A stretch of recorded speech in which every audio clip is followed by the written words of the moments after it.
रानीवाड़ा से बड़ी खबर। रानीवाड़ा भीनमाल रोड पर स्थित राज पैलेस होटल के पास दो लश्करी कारों की भिड़ंत हुई है और हादसे में घायल युवकों को मौजूदा राहगीरों की मदद से अस्पताल पहुंचाया गया है और घायलों का उपचार अभी जारी है।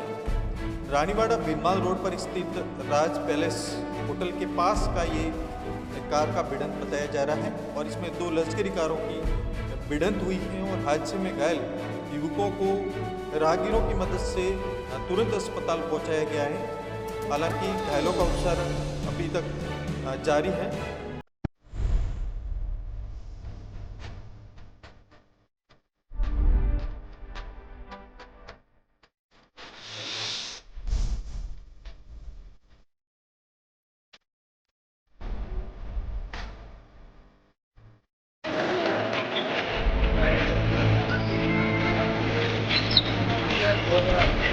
Ahora fuera tu chon, fuera.